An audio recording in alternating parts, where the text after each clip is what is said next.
Hola, buenas noches.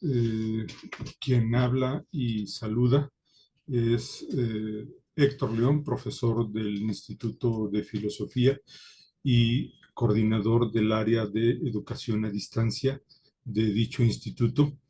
Agradezco a quienes se encuentran en esta sala virtual de Zoom, particularmente al maestro José de Jesús Gijón, quien dictará la conferencia del día de hoy, su presencia y participación.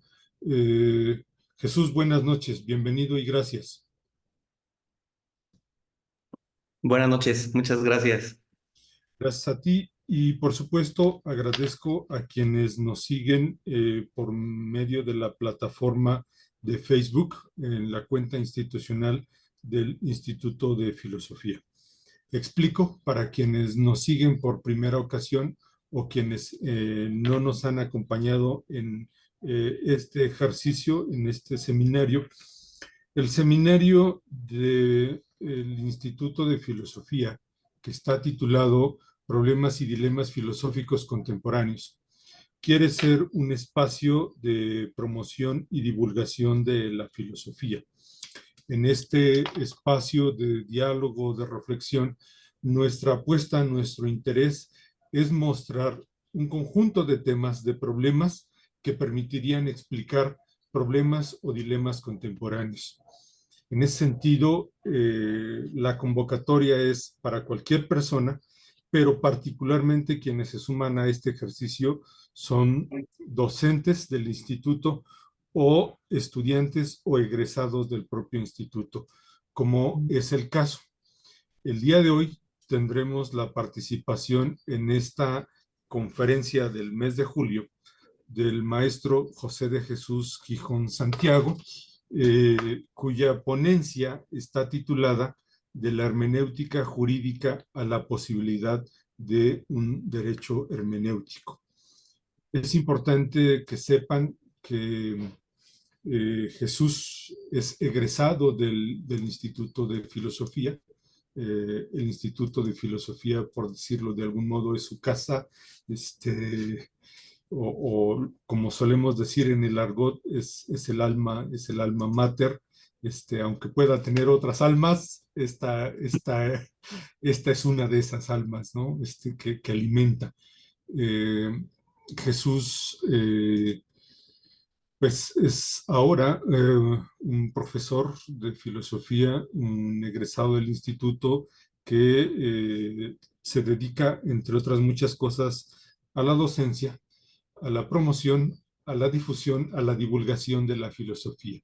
Eh, Entre sus estudios, entre su formación, él estudió teología en lo que en el ambiente de la teología llamamos el liftín, y con un reconocimiento de la Pontificia Universidad Javeriana de Bogotá. Además, realizó estudios de Derecho Constitucional y Administrativo en la Universidad La Salle de Oaxaca, y actualmente estudia una maestría en Derechos Humanos en la Open Global Campus University. Y justamente en ese marco es se entiende, se interpreta que es esta ponencia, ¿no? Es la ponencia de alguien que durante mucho tiempo, no sé si le prendió veladoras a Kant, pero sí le rindió una suerte de tributo, y ahora veremos cómo seguramente Kant no estará tan presente, sino otros autores, que es un poco lo que sucede quienes nos dedicamos a la filosofía. Nuestra formación siempre es un referente, pero en algún momento de nuestra trayectoria tomamos distancia. Deben de saber que Jesús es profesor de filosofía, como lo he dicho, particularmente en la Universidad La Salle de Oaxaca, en la Universidad Nacionalista de México y en el Seminario Pontificio de la Santa Cruz en Oaxaca. Y colabora en muchos proyectos, muchísimos proyectos, entre ellos, no sé si ya lo puedo decir abiertamente, un centro de promoción y difusión de la filosofía, un observatorio filosófico en la ciudad de Oaxaca. y no me detendré en decir más elementos. Eh, Decir que la dinámica del día de hoy consistirá, en primer lugar, en una exposición de Jesús. Jesús nos explicará qué supone este título de la hermenéutica jurídica a la posibilidad de un derecho hermenéutico, ¿no? Es decir, yo ya tengo algunas preguntas, sobre todo quienes estudiamos el tema de los derechos humanos, vemos con mucha necesidad construir una visión crítica y compleja de las perspectivas naturalistas y positivistas del derecho. Y entiendo que por ahí va la apuesta. Escucharemos a Jesús, después tendremos ocasión de reaccionar con preguntas, con comentarios, con señalamientos, con críticas, porque hay una ventaja de la filosofía, que podemos dialogar, que podemos debatir, que podemos pelearnos y saldremos siendo amigos de este ejercicio. Esa es la apuesta de la filosofía. Dicho lo anterior, Jesús, muchas gracias y adelante con tu exposición. Muchas gracias. Voy a compartir pantalla.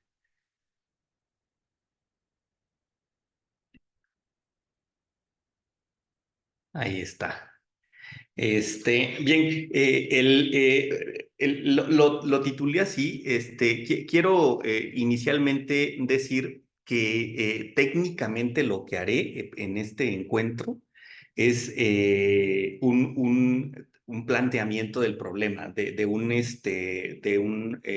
ejercicio de investigación, de reflexión que vengo haciendo desde hace aproximadamente 2 años y justo por haber estudiado la maestría en Derecho Constitucional, y no voy a desahogar, ¿no? Incluso en la tesis para titularme, hay muchos más elementos que por cuestión de tiempo no voy a presentar aquí, pero sí me gustaría plantear el problema, sobre todo porque es una investigación que no he querido abandonar y que ahora en estos estudios que estoy haciendo sobre derechos humanos, pues más bien quiero profundizar en esto que he iniciado.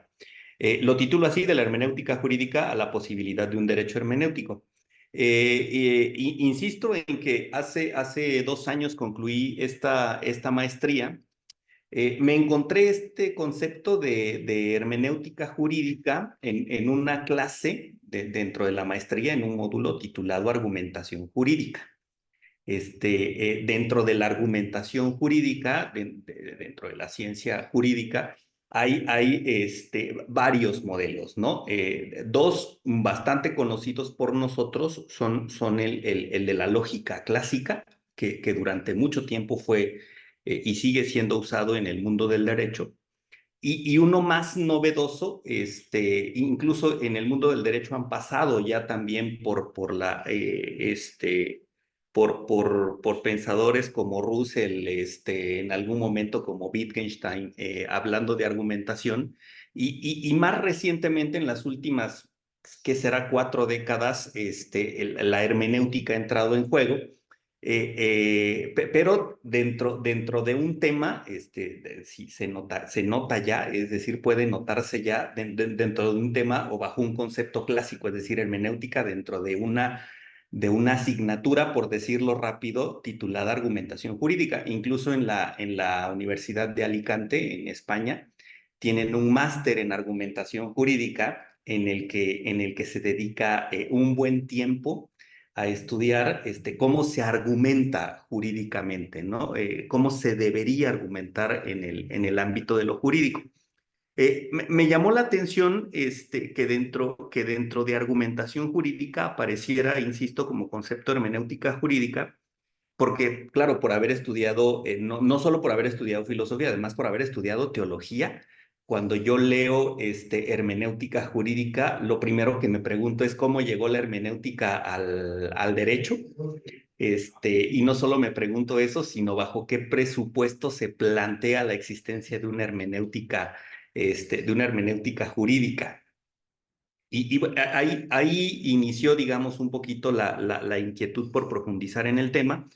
y lo que descubro es lo que presento como título de esta pequeña reflexión es justo el estar descubriendo que más allá, adelanto, que más allá de ser una técnica dentro de la argumentación jurídica, la hermenéutica, más bien frente a esta crisis que también el derecho vive, como muchas otras disciplinas dentro de las ciencias sociales, en la búsqueda de fundamento que termine, no deja de ser una crisis epistémica también para el derecho.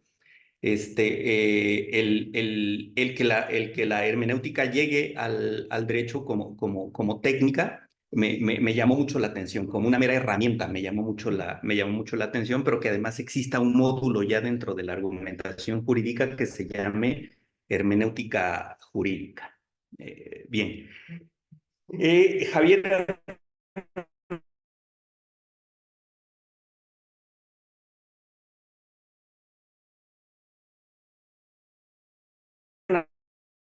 Hernández Manríquez es un jurista, escribió una obra que la dedica completamente a la hermenéutica jurídica, ¿no? Al final de la presentación van a ver el título de la obra. Esta sentencia en particular es un poquito la que, en mi entender, problematiza el asunto. Dice Manríquez que mediante la hermenéutica jurídica se aspira a conocer el sentido del derecho, los valores en la interpretación vinculada a los casos concretos, como para que el derecho no esté desligado de consecuencias prácticas, es decir, como para que la aplicación de las leyes no se realice sin el desconocimiento de la realidad, sino más bien para que la aplicación de las leyes pueden en algún momento ser puestas en relación con la realidad, para que en ese sentido la aplicación de las leyes esté cargada de sentido, de valor, necesita ser interpretada, ¿no? Y como necesita ser interpretada, los juristas lo primero que entienden cuando escuchan hermenéutica es eso, ¿no? Es decir, una ciencia incluso le llaman, como se le ha llamado en muchos momentos a la hermenéutica, auxiliar o especializada en la interpretación de textos. Pero ¿por qué digo que esta sentencia de Javier problematiza el tema? Porque justo Héctor decía, el derecho, aunque no parezca, sigue viviendo un profundo debate entre si la ley por la ley o la ley a la luz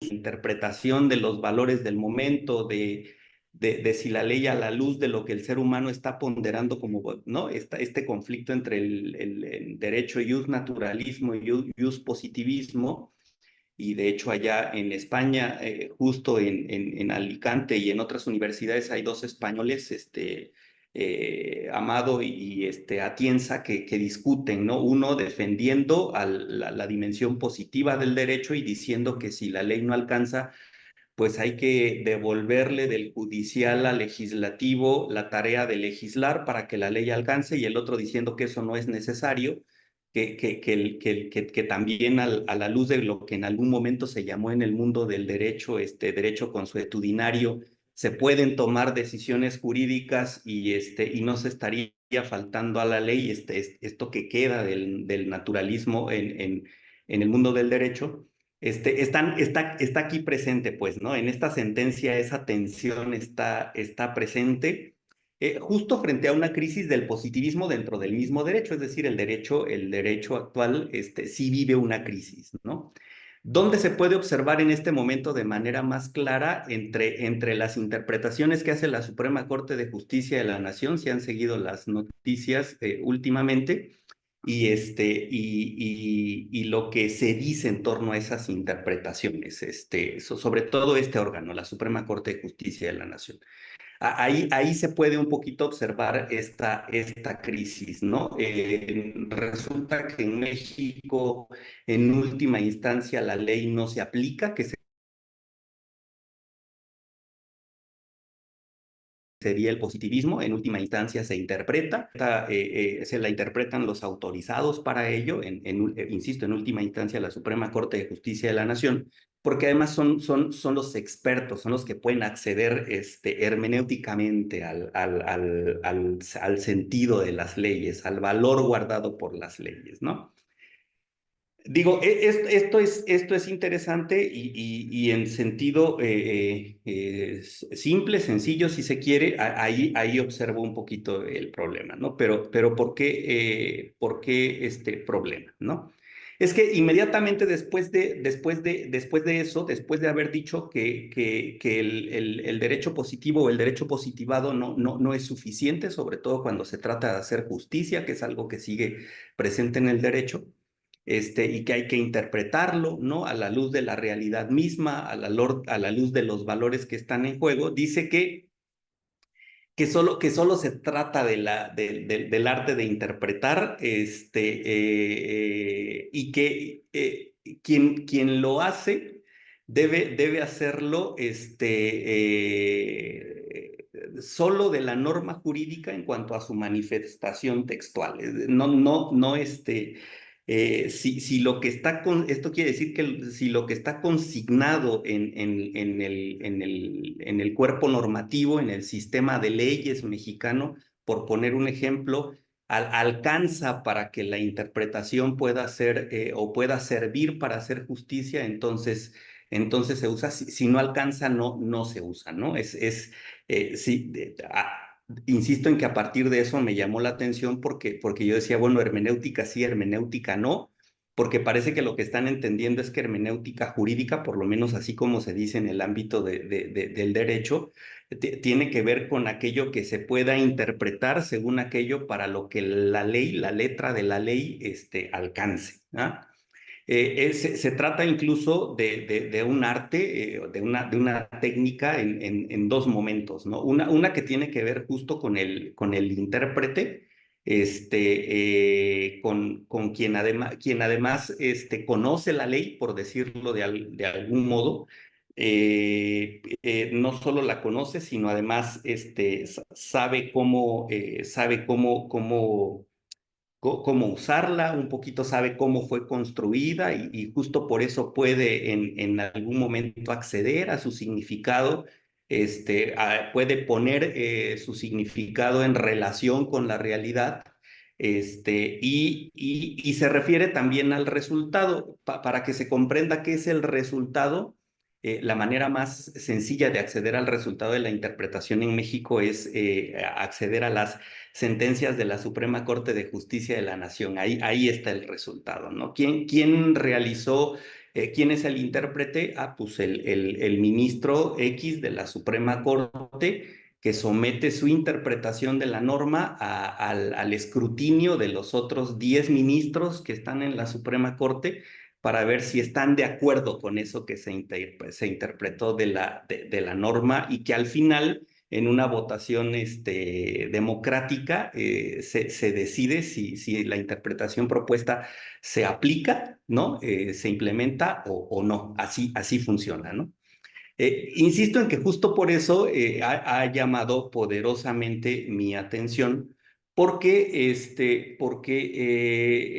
en ese sentido, a propósito incluso del contexto en el que nos encontramos, empecé a darme cuenta que sigue la hermenéutica en el contexto del derecho, sigue ciertos criterios que se siguen cuando se habla de hermenéutica, por lo menos en el contexto de la teología, ¿no?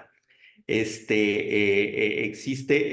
sí los teólogos que pueden hacer interpretación, pero que en última instancia la interpretación que legisla, la interpretación que se aplica, pues es la que hace el magisterio, ¿ah? Eso me llamó la atención. Yo no había estudiado antes derecho, estudié la maestría en Derecho Constitucional por razones de trabajo, y me encuentro con esto, ¿no? Con que existen tipos de interpretación según el intérprete académico, es decir, quienes nos dedicamos a la academia y que interpretamos las leyes, legislativa, lo que hacen los legisladores, diputados, senadores a la hora de crear leyes, y la judicial, que es esta, la de la Suprema Corte, que en última instancia esa interpretación es la que se aplica. Y yo, conforme conocía esto, me seguía preguntando si como tal puede llamársele hermenéutica, por lo menos en el sentido en el que de Heidegger a Gadamer se plantea lo que la hermenéutica es, ¿no? Me preguntaba si puede ser llamada hermenéutica jurídica en el sentido que de Heidegger a Gadamer se plantea, porque pues más bien me parece que está siendo colocada en un sentido de la hermenéutica que incluso en el contexto de la filosofía no es que haya quedado relegada, pero fue un momento de la hermenéutica, que tenía que ver con la hermenéutica como mera técnica para la interpretación de textos, ¿no? Un poco psicologista, queriendo acceder al sentido del legislador, se dice en el contexto del derecho, al sentido del escriba en el contexto de otras disciplinas. Y que además también existen escuelas, ¿no? De la exégesis o gramatical, histórica, libre, de la investigación científica, del derecho realismo, jurídico norteamericano. No me voy a detener porque lo único que hago es como presentar no solo a la hermenéutica dentro del derecho como una técnica, sino además como una técnica sujeta a normas, por decirlo de algún modo, no escritas, que cualifican la interpretación o la descalifican, ¿no? Por no estar se interpretando según este esquema o esta estructura, ¿no? Y que regularmente se interpreta a propósito de problemas sintácticos, semánticos, pragmáticos, lógicos. Y vuelvo, yo me sigo preguntando si eso necesariamente puede ser tenido como hermenéutica. Bien, autorizados el Poder Judicial y autorizante la Constitución, ¿no? Es decir, si hay algo que se conoce como hermenéutica jurídica, es lo que dentro de esos tipos de interpretación, de esas escuelas, de esos problemas, de esos autorizados y de ese autorizante. No puede ir más allá, ¿no? Ahí, ¿no? Ahí. Y vuelvo, sigue siendo en mi lectura, sigue siendo un problema que pone entre signos de interrogación si puede llamarse la hermenéutica o no. Eh, Hay de hecho, por ahí me encontré un texto de Diego Pérez Lacer, tiene un artículo que titula Gadamer y la hermenéutica jurídica, un insumo inútil, porque expone la imposibilidad de que el derecho en algún momento encuentre en Gadamer condiciones bajo las cuales pueda darse una renovación jurídica conceptual que resulte legítima y que pueda hablarse de hermenéutica, de la hermenéutica como una posibilidad a nivel epistémico para que el derecho salga de esta crisis en la que está entre el positivismo y el naturalismo, ¿no? Esta tensión entre una fuerte cargada de juristas hacia el positivismo o una muy cargada ala de juristas hacia el naturalismo, y hay quien en la hermenéutica vio una posibilidad para salir de esta tensión, pero este señor dice que no es posible porque en última instancia las interpretaciones deben verificarse en una estructura. Y hay interpretaciones, como ya más o menos anuncié, que de no verificarse en las leyes o de no estar supuestas en las leyes, pues no pueden ser tenidas como interpretaciones que puedan mediante sentencias ser aplicadas, y a menos ¿no? que dicha interpretación venga de una autoridad como la Suprema Corte de Justicia de la Nación, ¿no? Es decir, si no es al final, si no es la ley, es el autorizado para interpretar los que terminan, desde donde se termina definiendo que sí se puede aplicar y que no. Pero él dice que no, ¿no? Él dice que al menos desde Gadamer no, porque al final Gadamer no ofrece los elementos suficientes como para poder validar el resultado de la interpretación o el resultado de un ejercicio hermenéutico de cara a un conocimiento, ¿no? Por lo menos no dentro del derecho, aunque Gadamer mismo haya puesto como ejemplo al derecho y a la teología dentro de sus reflexiones como dos ámbitos en los que la hermenéutica pudiera ser sí, el modelo a nivel epistémico que ayude a derecho y teología a constituirse, ¿no? A nivel epistémico como ciencias o que tengan de fondo un elemento que les ayude a caminar sobre suelo seguro.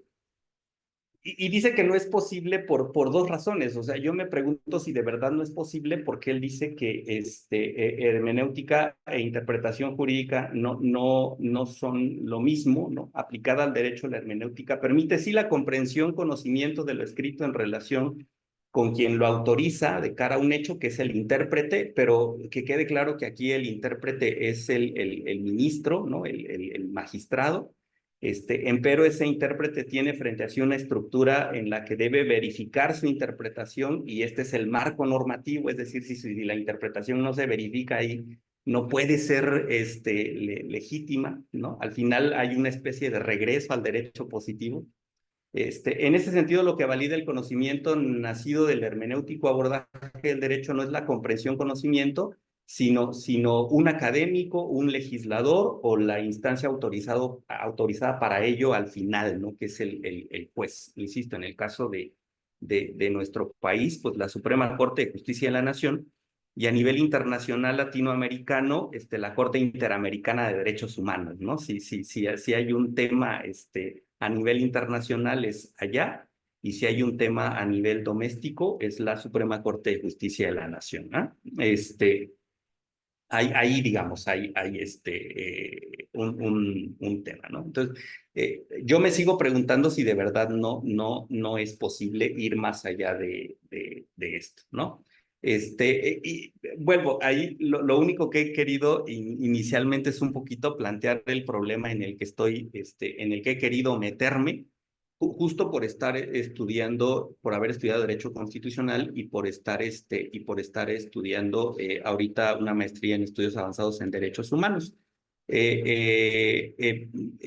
Y digo, me llama la atención y he querido detenerme en ello porque vuelvo, por lo menos en teología sí me encontré el mismo problema, por decirlo de algún modo, ¿no? Hay lecturas teológicas hechas por teólogos, por académicos de la teología muy brillantes, ¿no? Pero que incluso son un poco segregadas porque no son las autorizadas o no son las que se verifican en la tradición y en la doctrina. Y por más novedoso que resulte dicho conocimiento, incluso por más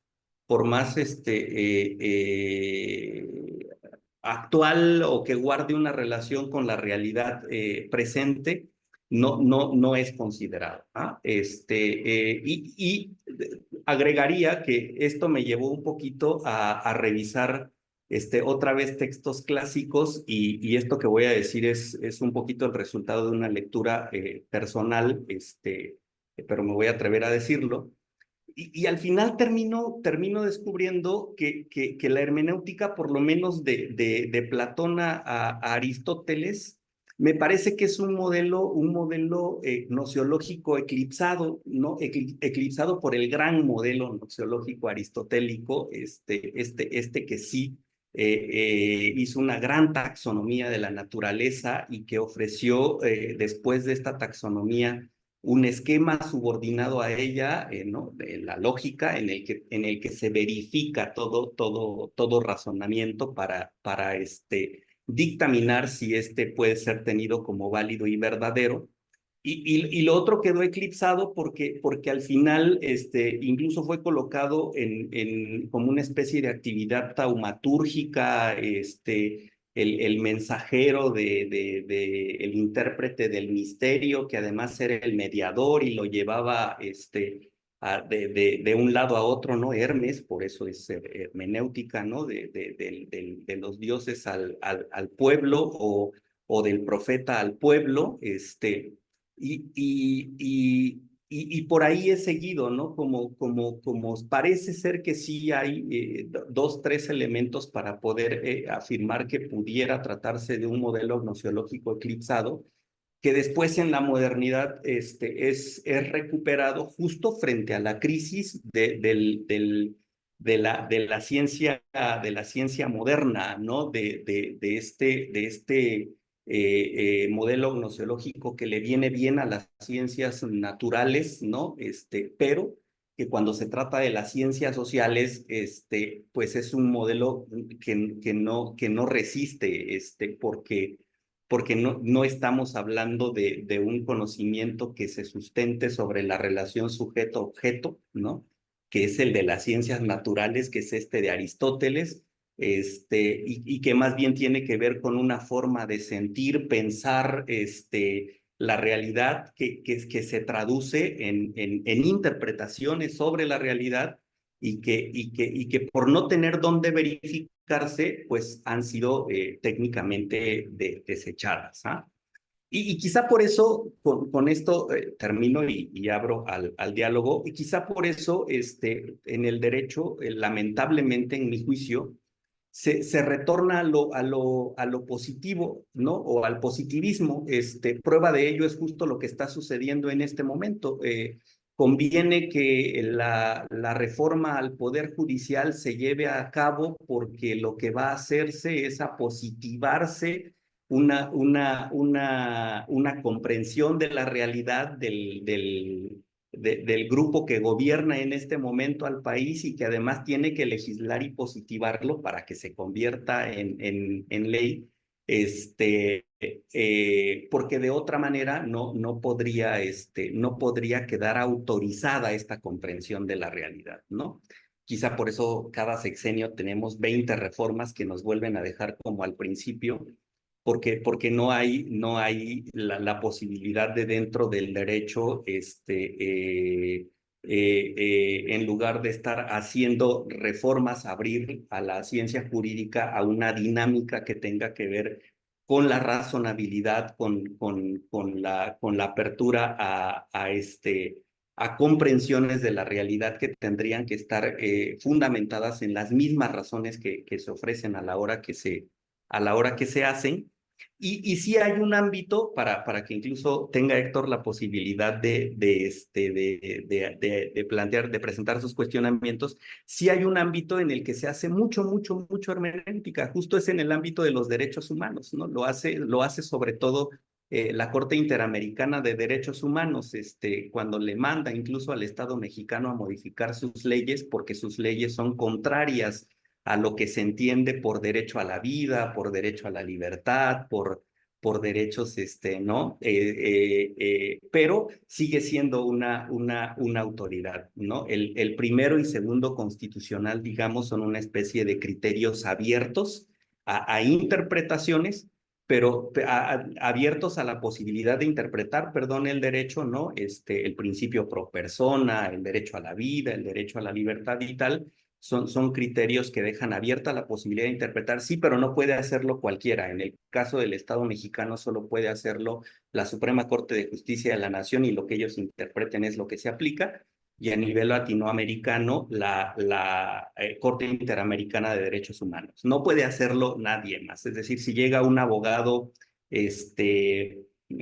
con una interpretación razonable, ¿no? Después de un proceso hermenéutico serio, por más razonable y serio que sea, no va a ser colocado en el frente, a menos que coincida con la interpretación que hace un ministro de la Suprema Corte o con aquello que la Suprema Corte dictamina, ¿no?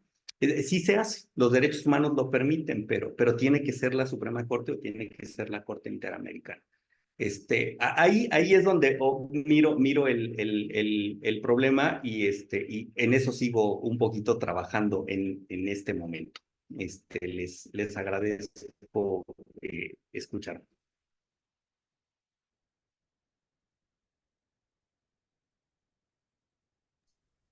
Hola Jesús, gracias por esta exposición. Si están de acuerdo, a quienes nos siguen en la plataforma de Facebook, pueden enviar sus mensajes, pueden hacer preguntas, comentarios, y quienes nos siguen, nos acompañan en esta plataforma de Zoom. Es muy sencillo el asunto.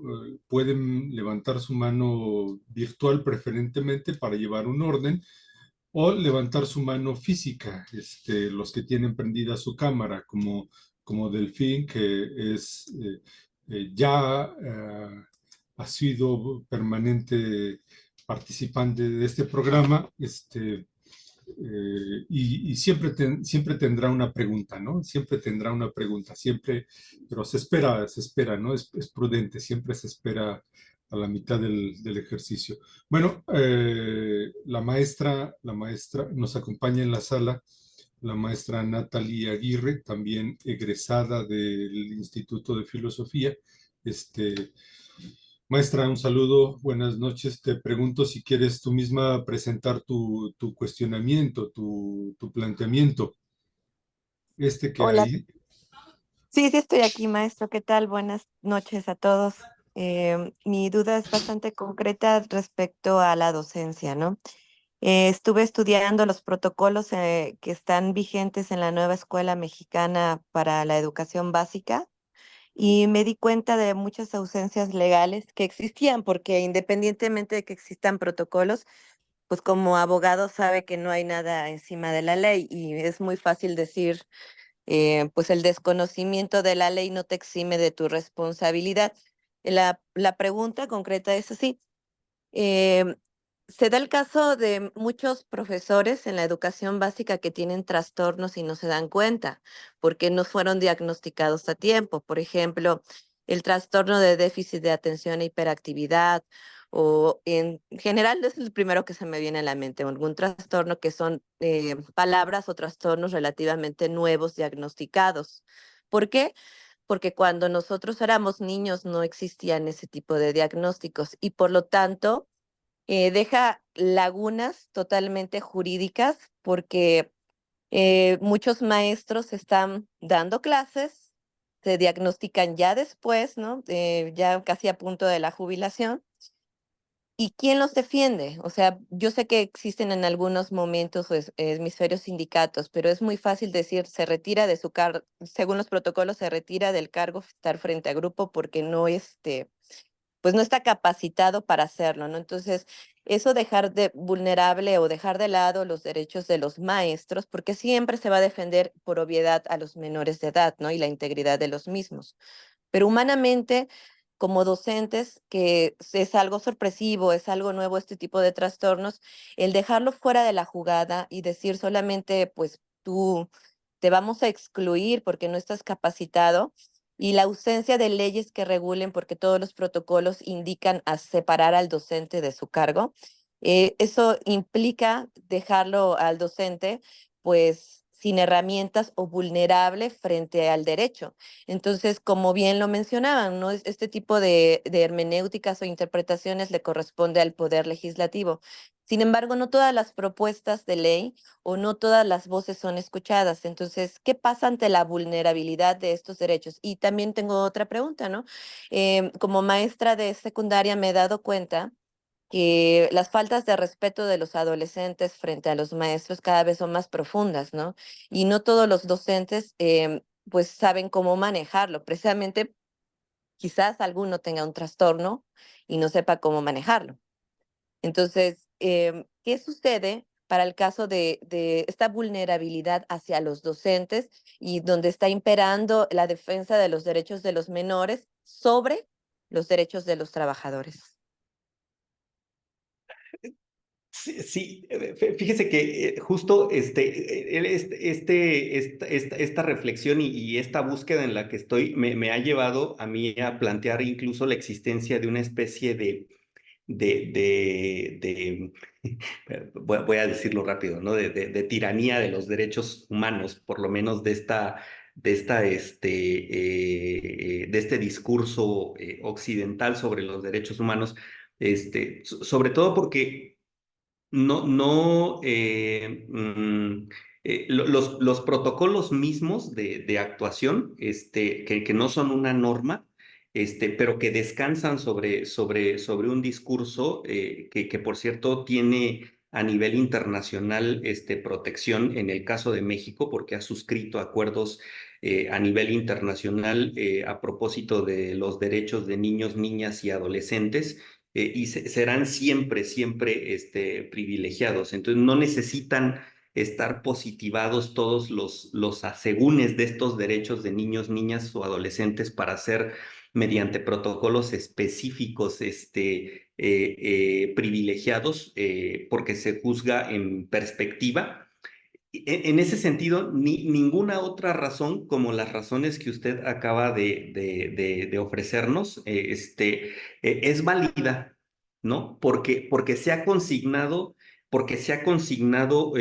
una que en algún momento ha sido asumida por las autoridades en el mundo del derecho. Se le llaman precedentes, esto que la Suprema Corte de Justicia de la Nación hace y esto que hace la Corte Interamericana de Derechos Humanos, es decir, si ya se dijo a nivel nacional y a nivel internacional que los derechos de los niños, niñas y adolescentes tienen prevalencia sobre cualquier otro derecho, incluso se pondera, existen técnicas dentro del derecho, ¿no? Hay una muy conocida de ponderación, se van a privilegiar. ¿Ya? Por más que exista una que ponga en tela de juicio, a nivel ético, por ejemplo, lo que se está haciendo a propósito del ejemplo que nos pone, ¿no? Se le debe tratar, bueno, hay que tener cuidado con esto, lo voy a decir, es un espacio crítico, ¿no? Se le debe tratar sin tocar nada, nada, nada en su dignidad a un adolescente de tal manera que se le tenga que tolerar cualquier insolencia, porque además no se le puede hacer lo que se me hizo a mí cuando estudié la primaria, ¿no? Con una regla pegarme sobre la punta de los dedos, porque no, digo, mi maestra de tercer año de primaria hubiera sido metida a la cárcel, vaya, ¿no? Pero en ese momento se entendía moralmente que lo que mi maestra de tercer año estaba queriendo hacer era educarme, ¿ah? Ponerme límites, ¿ah? Y eso estaba por encima de cualquier norma jurídica, es decir, es más, si llegaba yo a decirle a mis abuelos, que viví con ellos varios años cuando estudié la primaria, fíjense que la maestra me pegó, por algo te pegaría, ni siquiera había de qué hiciste, no, algo hiciste, te portaste mal y te sonó, y qué bueno que te sonó, ¿no? Es más, si me da la queja, aquí te toca otra. No, no es posible. ¿Ah? ¿Por qué no es posible? Porque justo de algún modo se ha positivado el derecho de los niños, niñas y adolescentes y cualquier otro razonamiento, aunque resulte válido como usted está queriendo proponer el suyo como válido, ¿no? Se le deben poner límites a un adolescente, sí o no, se le debe permitir que sea un insolente, que sea indolente, que no, no se le debe hacer nada, porque además ahora, si es escuela pública y lo expulsas, va a ir a pelear su derecho a la educación y te van a decir, perdóneme, maestra, lo tiene usted que aguantar, aquí lo tiene de regreso, no le puede negar su derecho a la educación, porque además está consignado. ¿Ah?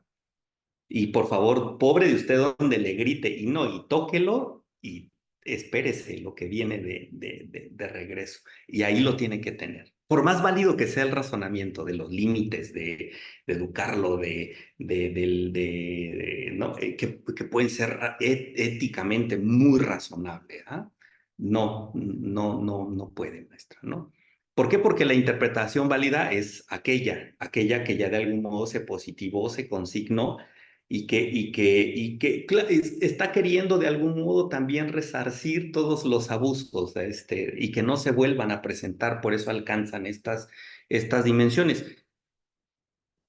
Pero aún así podemos seguir poniendo signos de interrogación, es decir, de verdad no hay un razonamiento que se les pueda oponer, no, no solo por oponérselos, pues, sino justo buscando un conocimiento, eso estamos haciendo, buscando un conocimiento que nos ayude a mejor a vernosla con la realidad en la que nos encontramos. ¿Ah? Pero sí, así es. Ok, yo lo extiendo un poquito más, centré en un ejemplo muy básico de mi vida laboral, ¿no? Pero así estamos muchos adultos, ¿no?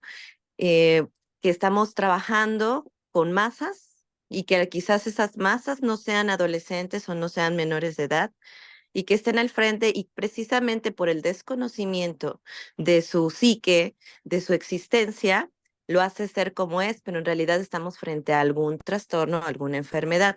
A lo que quiero llegar es que muchos adultos tienen trastornos que están diagnosticados porque es nuevo y que están frente a masas y que no están capacitados como hoy lo vemos con nuestros ojos actualmente, porque toda la psicología, la medicina, cada vez más se está atinando que son algunos trastornos, algunas enfermedades mentales que anteriormente se desconocía que era, hoy en día hay muchas personas, bueno, podríamos decir mismo presidente de la República, a lo mejor tiene algún trastorno y está al frente de las masas, está al frente de la nación y entonces tendríamos que saber antes de estar al frente cómo es tu existencia, cómo es tu psique, cómo es tu pensamiento antes de ser líder. Y si está mal o está torcido, entonces tomar en cuenta que segregar, que separar o señalar, pues no podría ser la opción. O sea, yo lo dirijo más que nada para los nuevas personas o los nuevos conocimientos para la gente que ya tiene años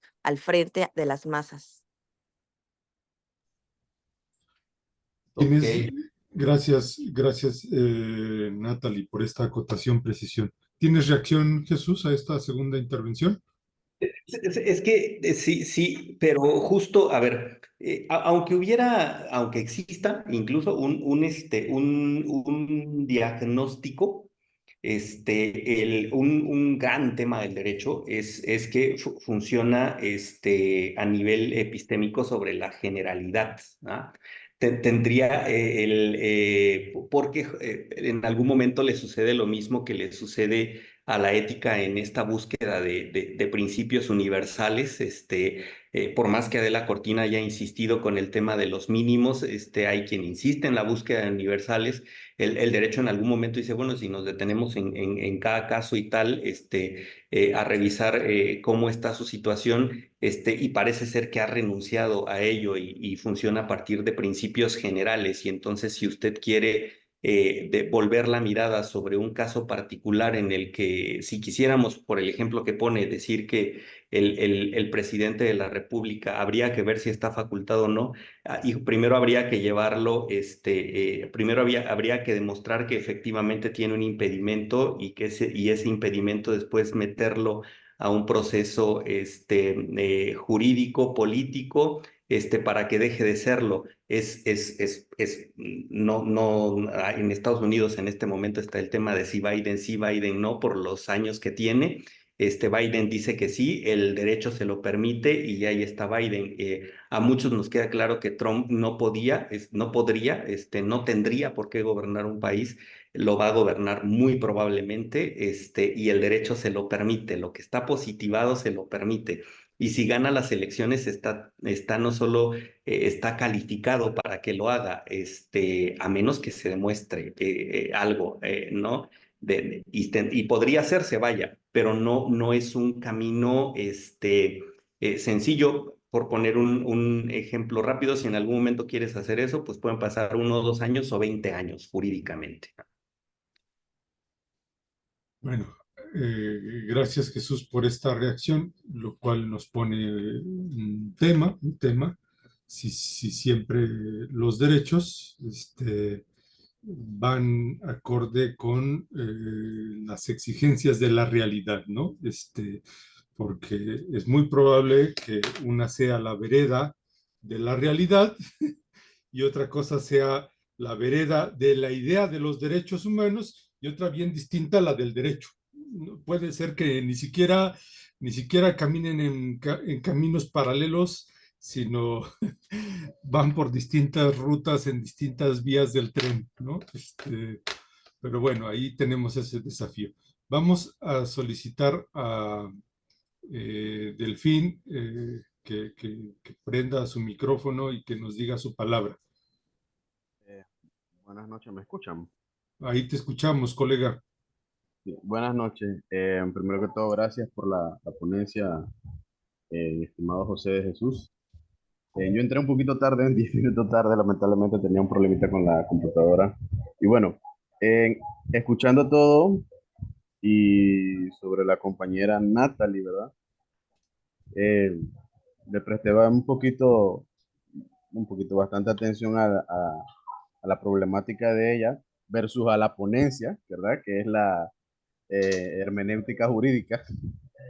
Eh, y no sé si a modo de aporte, ¿verdad?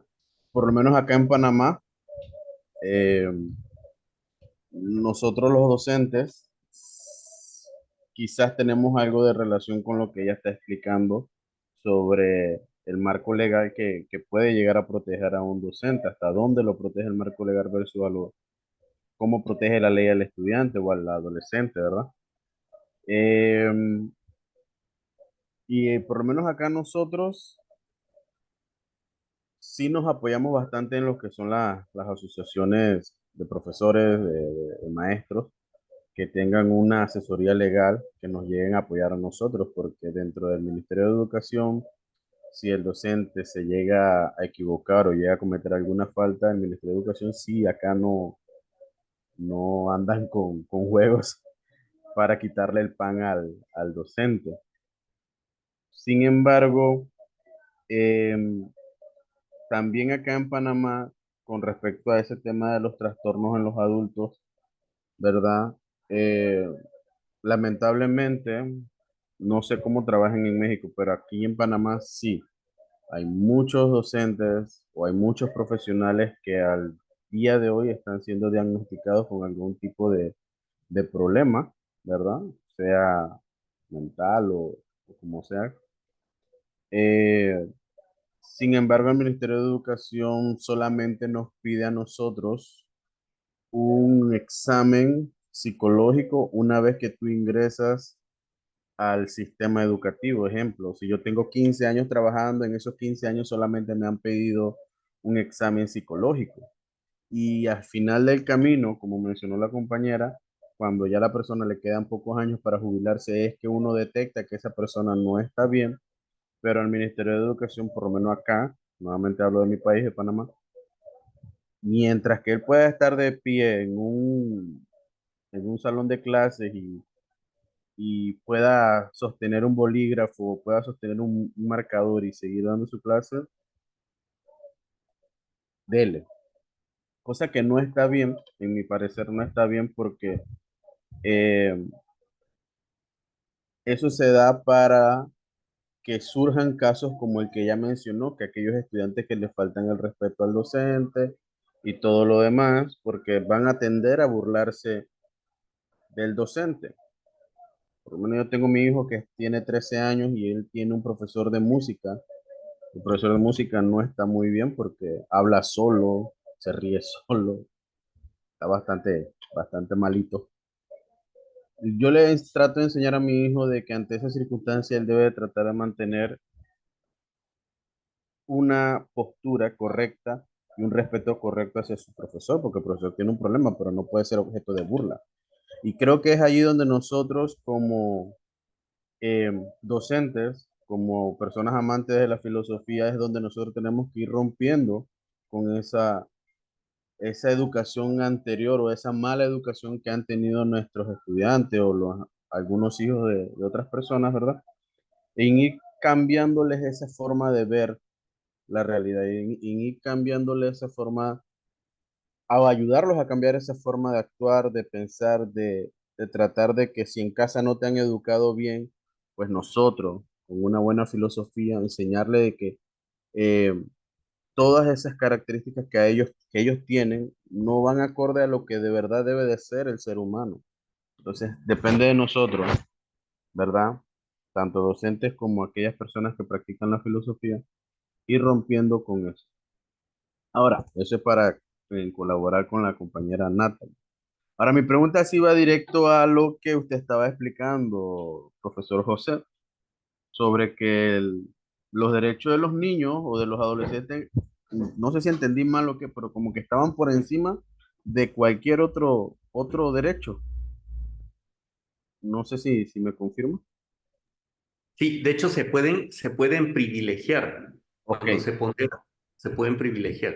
entonces, sin embargo, ¿hasta dónde la norma puede ser interpretativa aún a sabiendas de que no es lo correcto en algunos casos, como por ejemplo el que usted mencionó, de que no importa que si el chico haya hecho esto, usted no le puede hacer nada y se defiende el derecho del niño de que él tiene que estar aún así en su centro escolar, por decirlo así? ¿Hasta dónde llega esa norma hasta dónde se puede llegar a esa interpretación de la norma? Entonces, no sé. No, digo, justo, no sé si se deba. Es decir, si yo lo pienso, diría, claro, la pregunta es, se puede, incluso, vuelvo, en el ámbito filosófico, se puede tolerar, ¿no? Éticamente cualquier comportamiento en un aula. Habría que reflexionarlo, cuál sí, cuál no. Pero si se trata de los derechos de niños, niñas y adolescentes, de hecho se puede juzgar en perspectiva. Cuando se juzga en perspectiva en el ámbito del derecho y se hace mucho respecto de niños, niñas y adolescentes y respecto de mujeres, ¿no? En perspectiva feminista y en perspectiva de niños, niñas, adolescentes, se privilegia bajo la premisa de que es el más vulnerable. ¿Ah? Bajo la premisa de que es el más vulnerable. Y en definitiva, bajo la premisa de que alguien lo tiene que custodiar. Para el caso mexicano, por ejemplo, la patria potestad la tiene el Estado mexicano. Muchos padres de familia no lo saben, pero quien delega la patria potestad es el Estado y la puede quitar. ¿Ah? Es decir, no lo hacemos, vaya, pero digamos que es la patria, la madre de sus ciudadanos y el Estado se reserva para sí la patria potestad, sobre todo si en algún momento identifica que el niño está siendo violentado, etcétera, lo puede retirar, colocarlo en una casa del DIF, puede darlo en adopción y claro, no, pero lo tiene. ¿Por qué? Porque el que debe ser protegido es él. Por eso digo, eso se ha consignado y eso se defiende. Y puede haber otros razonamientos, pero esos que se han fijado, a la luz de ellos se interpreta, ¿no? Por más que existan otros razonamientos que en algún momento sugieran jurídicamente razonamientos que más favorezcan la relación incluso entre un profesor y sus estudiantes. ¿Ah? Este, es complejo, pero sí, así se da, ¿no?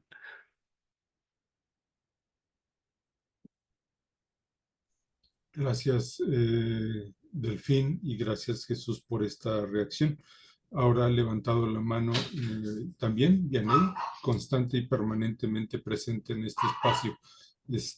Luego, entonces, Vianey, ¿puedes prender tu cámara, tu micrófono, si es que te es posible?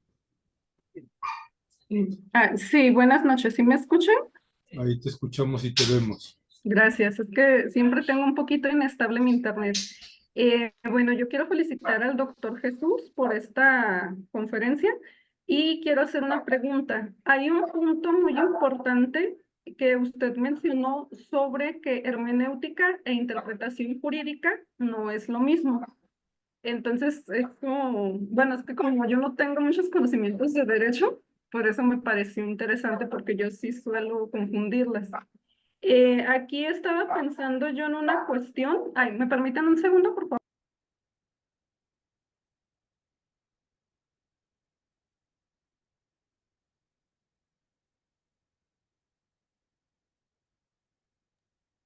Sí, perdone.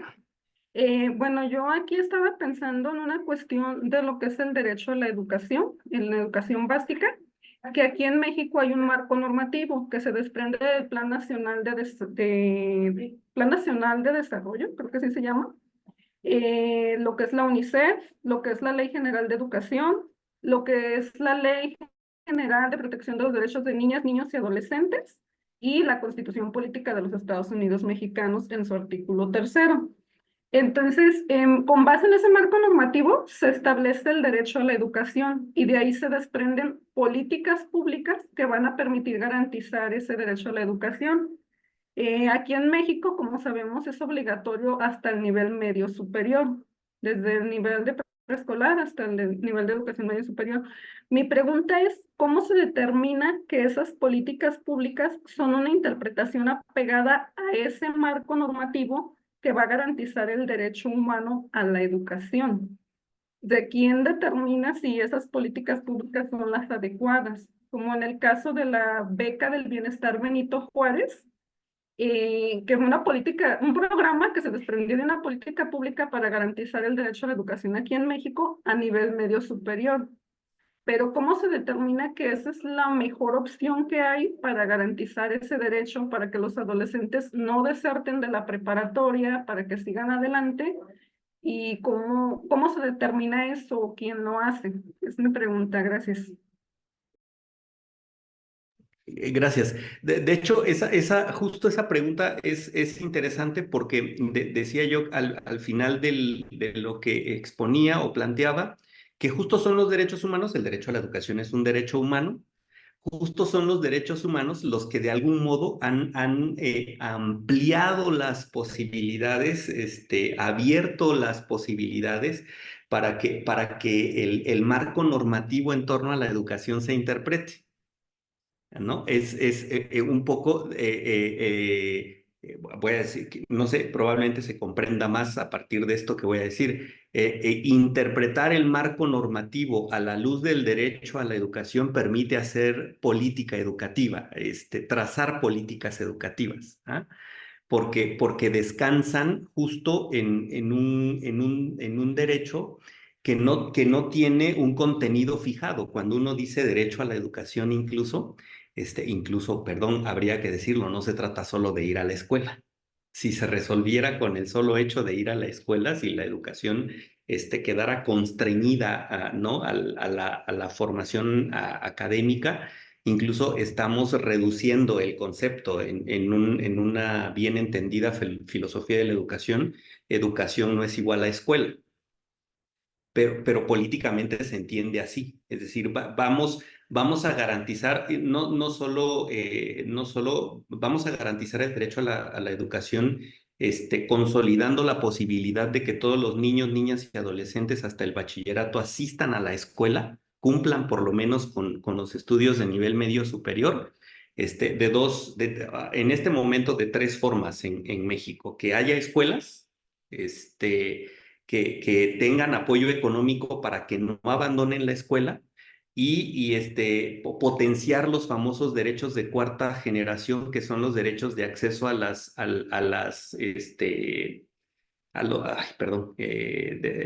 estos medios, justo esto que estamos teniendo aquí sin que estemos juntos en un solo lugar. Que haya internet, que tengan computadora, que tengan una tablet, el acceso a las tecnologías de la información para garantizar el derecho a la educación. Y eso, o sea, interpretar este marco normativo a la luz del derecho a la educación permite trazar estas políticas públicas.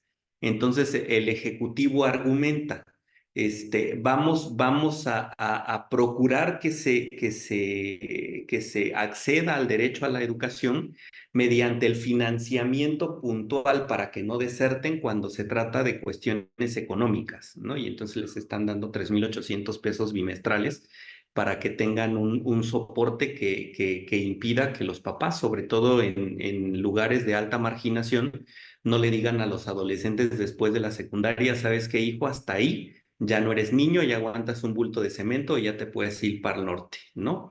De todos modos se están yendo, ¿eh? No se está garantizando el acceso a la escuela, que es algo distinto al derecho a la educación. De todos modos se están yendo, porque 3,800 pesos, pues hoy te los gastas, ¿no? Fui director de un bachillerato en la costa de Oaxaca y los 3,800 pesos aquí los daban, aquí iban con los papás a recogerlos. Ahí mismo en la plaza, dentro de las compras, estaba incluido un cartón de aguardiente cuando daban la beca y vámonos, y seguías yendo. No se trata de garantizar el acceso a la escuela, es más la educación. En algún momento le tenemos que decir a quienes trazan las políticas públicas, eso sí puede hacerse desde la filosofía, garantizar el derecho a la educación está más allá de hacer todo lo que se está haciendo en este momento para que vayan a la escuela. ¿Ah? No se trata solo de que vayan a la escuela, tampoco de que tengan una tablet, tampoco de que tengan 3,800 pesos bimestrales para que disminuya la deserción escolar, pero sobre este derecho descansa, ¿no? Las instituciones particulares, este es un tema interesante. A propósito de interpretación, este es un tema interesante. Un niño puede pelearle su derecho a la educación a una escuela pública, sí. ¿Se lo puede pelear a una escuela privada? No. ¿Por qué no se lo puede pelear? Porque ese es un contrato mercantil, un contrato civil. Yo te estoy vendiendo un servicio, tú me lo estás comprando, entonces cuando tú demandas a la escuela porque te está obligando a pagar una cuota, la escuela te dice, sí, pero es que yo no soy yo no estoy obligado a garantizar tu derecho lo debe garantizar el Estado. Él debe poner escuelas, él debe garantizar que tengas los medios, las calles, los recursos para que vayas, ponerte el internet, darte la tableta, darte una beca como la beca Benito Juárez y hacer todo lo posible porque vayas a la escuela. Vuelvo, obsérvese que desde mi juicio hay una reducción de lo que es la educación o de cómo en el ámbito de la filosofía reflexionamos lo que es la educación. Solo estamos medio garantizando el acceso a la escuela jurídicamente. La educación me parece que es algo socialmente mayor que solo ir a la escuela. Gracias, Jesús, por esta reacción al planteamiento de Vianney. Si Vianney necesitas alguna reacción, réplica, pues vuelves a levantar la mano y con gusto ahí seguimos. Aquí hay un par de comentarios. Uno de Natalie, la abogada Natalie, dice, ahí se vulnera el derecho del niño aún a pesar de ser una escuela privada. Pues, está complicado, está complicado eso. A ver qué dices. Y pregunto, Pedro, ¿quisieras prender tu cámara, tu micrófono, leer tú mismo, plantear tu pregunta, Pedro?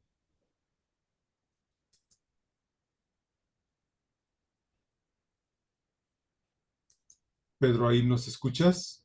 Sí, aló, Ahí te hola. escuchamos. Adelante, Pedro, adelante. Ante todo, bueno, le habla de Perú, acá es de noche, buenas noches.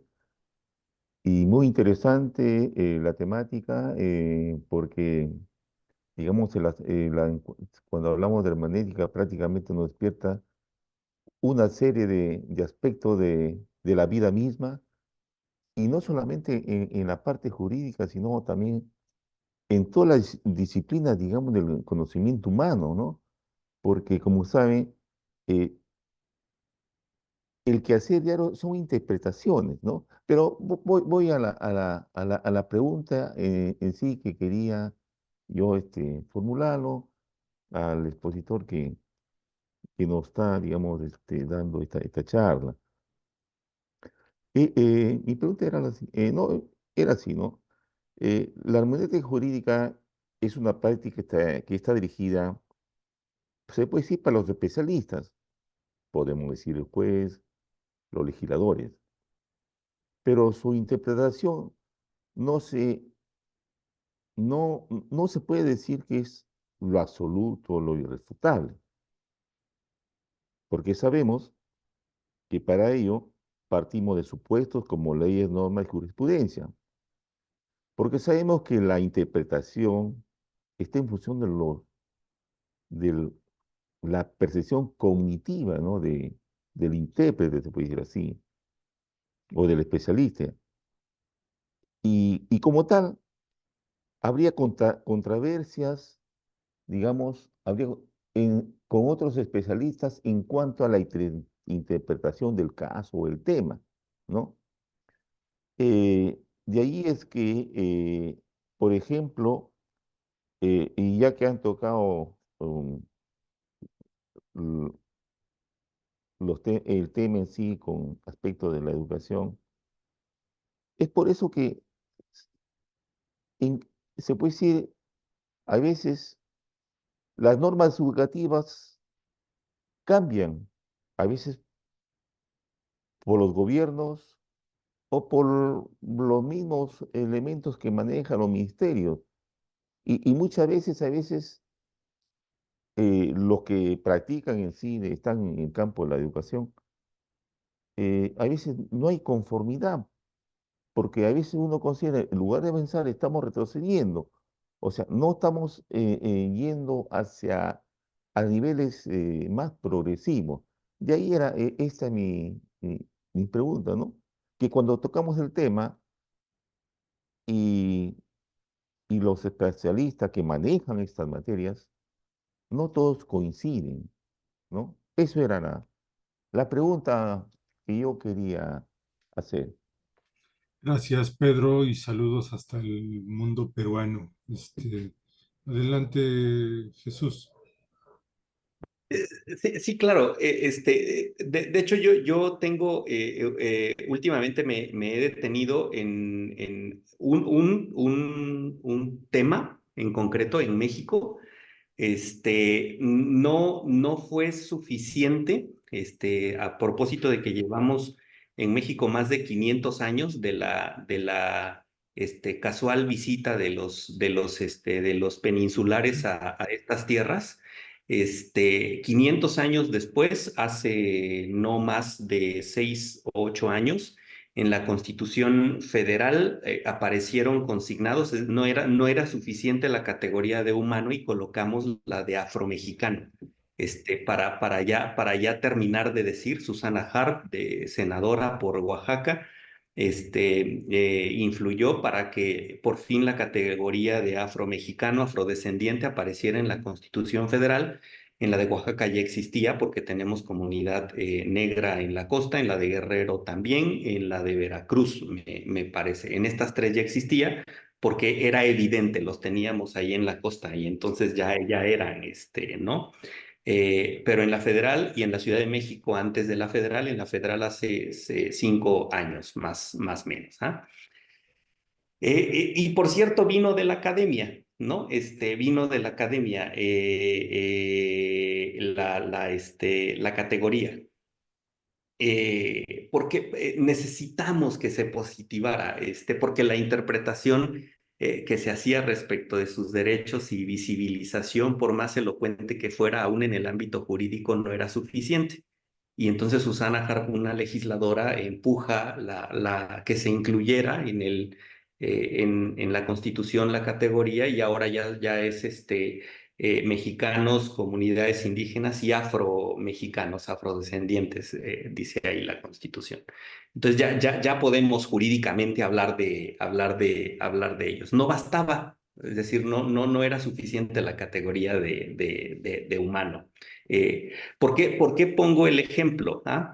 porque uno pensaría que sí se trata solo de un tema de juristas, pero si yo uso como ejemplo a Oaxaca, a muchos temas jurídicos en Oaxaca a propósito de la diversidad cultural hace falta el punto de vista o un peritaje antropológico que casi no se hacen. No se hacen peritajes antropológicos. Y entonces estamos condenando desde la perspectiva, es un tema muy delicado, perdón, pero lo voy a mencionar, ¿no? Es un tema muy delicado que además merece que se piense mucho más, ¿no? Se dice desde cierta racionalidad.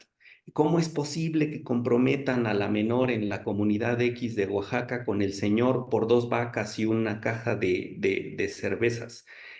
Como si esta práctica fuera nueva en esa comunidad. Esta práctica en esa comunidad tiene siglos. ¿Ah? Va el señor y habla con el papá de la adolescente y le ofrece una dote y el papá dice que sí, entrega la dote y se da a la hija en matrimonio. ¿Ah?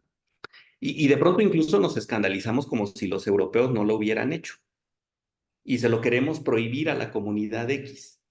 Porque además, otra vez, ahí está los derechos de niños, niñas y adolescentes. ¿Ah? Y desde cierta racionalidad atacamos esa costumbre de la comunidad, pero sin un peritaje a ese derecho local. ¿Por qué la comunidad lo hace? ¿Desde dónde la comunidad lo hace? Eh, por lo menos para comprenderlo. ¿Ah? Y en algún momento incluir esa comprensión en las decisiones que se toman. ¿Ah? No se hacen. ¿Ah? Así como vinieron de la academia a decirnos que sí había negros y había que reconocerlos gráficamente en la Constitución. Y por cierto, si vas y les preguntas a los de Oaxaca si ustedes son afrodescendientes, te dicen con los hombros que no saben, porque lo que ellos ven es que son negros. Ellos se reconocen como negros, no como afrodescendientes. Apenas se están enterando que son negros porque descienden de los africanos, porque los dejaron ahí como esclavos, descendientes de esos esclavos, pero no sabían que eran descendientes de los africanos hasta hace no mucho. ¿Ah? Y que sí saben que son negros por el color de piel. Y se vive un fenómeno interesante porque no se mezclan con los de la Mixteca Baja de Oaxaca y no se mezclan con los mestizos, casi mantienen un poquito los rasgos étnicos relacionándose con ellos mismos. Este, Eso, es decir, si bien el jurista es experto en leyes, a propósito de lo que Héctor decía, realidad, derechos humanos y derecho, van por rutas por las que a veces no se toca, pero además no se hace el ejercicio de que en algún momento se encuentren tampoco, ¿ah? Por lo menos en el ámbito jurídico. ¿Ah? Y en el mejor de los casos, digo, curiosamente sucede sí por eso que una de dos, o se positiva, para que ahora sí la ley ya alcance y se pueda interpretar a la luz de lo positivado y la autoridad que está facultada para interpretar, o la autoridad que interpreta debe buscar elementos incluso en el derecho internacional para fundamentar su interpretación y que ésta sea tenida como válida. Eso sí se hace, ¿no? Como dijo la Corte Europea de Derechos Humanos, ¿no? Y entonces invocamos para que mi interpretación, esto que sucede en el contexto de la teología, por cierto, y todavía sucede en el contexto de la filosofía, a veces vamos buscando la legitimación del consagrado dentro de la filosofía para poder hacer el ejercicio filosófico y decir que es filosofía. En el derecho también se hace. ¿Ah? Como si existieran cerebros omnicomprensivos y otros que no son capaces de habérselas con su realidad y emitir un juicio sobre ella. Aquí Gloria Kant no se me olvida, ¿no? Y no pudieran ofrecer un juicio sobre ella. Pero creo que el derecho al menos creo que sí necesita de otras disciplinas como disciplina social. Incluso por lo que comentaba Natalie, Sí, Natalie. Perdón. Bueno, ahí hay muchos temas, muchos asuntos. Antes de cederle la palabra a Natalie, que creo que levantó la mano, ya la quitó, no sé si sostiene su intervención. Decir que hay muchos asuntos en cuestión, Jesús, ¿no? En el mundo de la filosofía seguimos haciéndonos la pregunta de qué son los derechos humanos. Yo no llegué tarde como Delfín, pero tal vez me distraje. Yo no escuché una definición de tu parte de cómo entiendes los derechos humanos, de tal modo que dices en esta intervención eh, la necesidad de positivizar. Bueno, cuando uno se pregunta por los derechos humanos, hay infinidad de lecturas, ¿no? Los filósofos de a pie, de la calle, no los filósofos que tenemos el título, eh, en el mundo ordinario, los derechos humanos son importantes por muchas razones, ¿no? Los derechos humanos han servido para muchas cosas. Eh, Cuando una persona experimenta violencia en su dignidad, cuando su dignidad ha sido negada, arrebatada, los derechos humanos le han servido para muchas cosas. Voy al mundo de Oaxaca. En el mundo de Oaxaca que conoces para hablar en el mismo idioma, una saxofonista se indignó por el arrebato a su dignidad, por la violencia, y entonces la famosa ley Malena, que no es ley, sino, sino otra cosa, pero así la conocemos como la ley Malena, dio lugar a una idea distinta de ciertos derechos, ¿no? Configuró otros derechos. Y lo mismo pasó con otras legislaciones que no existían, el caso de la ley Olimpia, y así sucesivamente, ¿no? Es decir, en un mundo como el que nos toca vivir, los derechos humanos son profundamente relevantes porque los derechos humanos han servido para demandar respeto, dignidad, reconocimiento, para demandar muchas cosas. Y también los derechos humanos han servido para otras 20 cosas, porque los derechos humanos, en la experiencia de muchos, son una cosa perversa que solo pueden acceder quienes tienen abogados, ¿no? Los derechos humanos para muchas personas son defensores de delincuentes, ¿no? Son una cosa ahí bien complicada. En ese sentido, en un contexto como el que vas describiendo y señalando, surgen preguntas. No necesitamos una visión que no sea jus naturalista, jus positivista de los derechos humanos, sino que sea, voy a decirlo un poco, hermenéutica analógica de Beuchot, que sea un intermedio, es decir, no necesitamos una suerte de comprensión sociocultural de los derechos humanos, en el sentido de que los derechos humanos no pueden reducirse a la idea natural de los derechos humanos como la comprendieron Kant, Locke, Rousseau, y que ellos decían, hay una naturaleza humana y esa naturaleza tiene que dar lugar a una positivización para que no necesitamos una comprensión distinta, justo para que quienes son, como en las sociedades de Oaxaca, mushes, ¿no?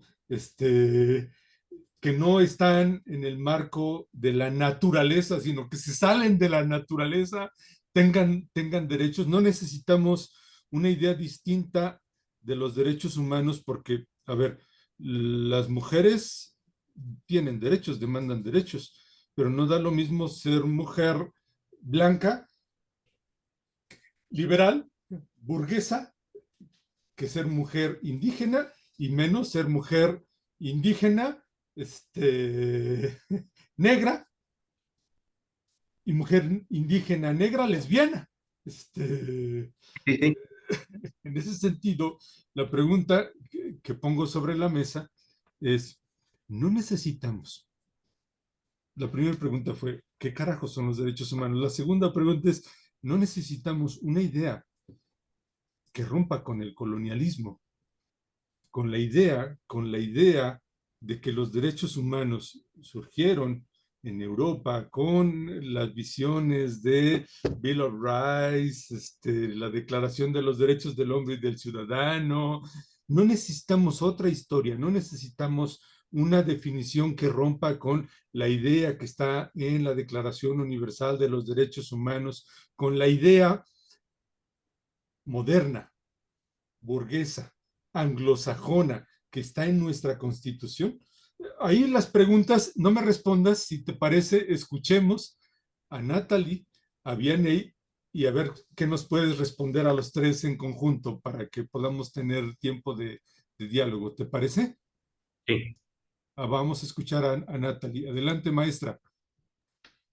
Ok, mi opinión no es una pregunta, es una opinión, porque ya se ha hecho como una escuela, fue hace tiempo de Francisco Carrara, que fue la escuela del delito. Eso cuando me lo enseñaron en derecho penal fue bastante asombroso para mí porque fue una escuela criminalista positivista que se basaba en la psicología del criminal, o sea, se basaba en el derecho y también se basaba en la psicología. Entonces, ampliando un poquito lo que el compañero Pedro, me parece, había expresado, sí, o sea, ya lo intentaron en Italia alguna vez, se basaron en la psicología, se basaron en las leyes, ¿no? Y en la sociología para crear un castigo excepcional o una sanción excepcional dependiendo de la psique y la intención de cada delincuente. Por supuesto no funcionó, ¿no? No funcionó porque pues adivinar la psique de cada delincuente pues no va a funcionar, aunque sean muy especialistas, ¿no?